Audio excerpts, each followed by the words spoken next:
Supreme court ప్రధాన న్యాయమూర్తికి చాలా అంశాలతో కూడినటువంటి ఒక లెటర్ రాశారు. బ్రీఫ్డ్ బాబు భాగోతం ఇది అంటూ ఆ లెటర్లో అనేక అంశాలు పొందుపరిచారు.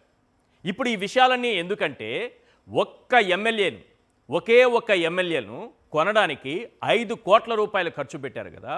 5,000 కోట్ల రూపాయలు ఖర్చు పెడితే 10 ప్రభుత్వ మెడికల్ కాలేజీలు సిద్ధమైపోతాయి. దానికి పీపీపీ విధానం కావాలి. దీనికి మాత్రం ఏ విధానమో మీకు తెలుసు కదా, సూట్ కేసు విధానం కావాలి.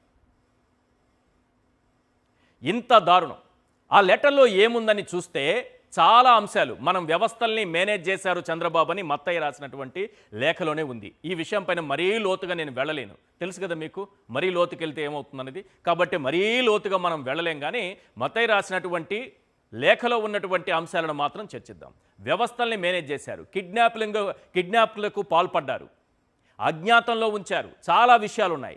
బ్రీఫ్డ్ బాబు భాగోతం అంటూ ఆయన రాసినటువంటి లెటర్లోని అంశాలను, ప్రధానమైన అంశాలను ఒక్కసారి మనం స్క్రీన్ పైన చూద్దాం సార్. ఎస్, మీరు చాలా బాగా గమనించాలి ఈ పాయింట్లు. ఆ లెటర్లో ఉన్నటువంటి పాయింట్స్ చాలా కీలకం.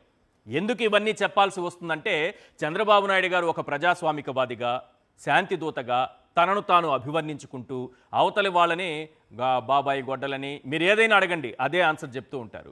కానీ ఆయన దొరికింది ఇది ఒకటే.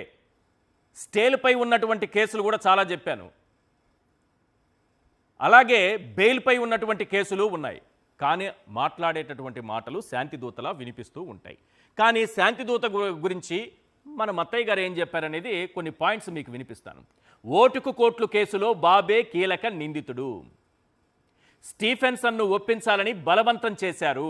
ఈ స్టీఫెన్సన్ను ఒప్పించి ఆయనతో కానీ అనుకూలంగా తాము పెట్టినటువంటి అభ్యర్థికి ఓటేస్తే 5 కోట్లు ఇస్తామనేది.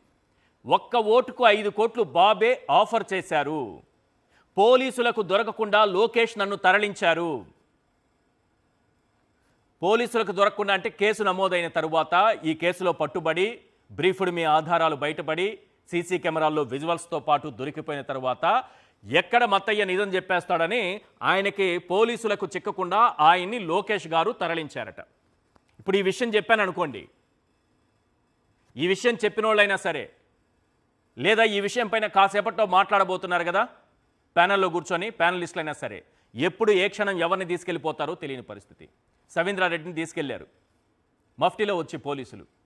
హైకోర్టు చివాట్లు పెడితే ఉదయానికల్లా వదిలేశారు. ఇది ఈ రాష్ట్రంలో జరుగుతున్నది. ఇప్పుడు తారక్ గారి విషయం కూడా చర్చలో ఉంది, చూద్దాం. లోకేష్ కిలారి రాజేష్ నన్ను 6 నెలలు నిర్బంధించారు.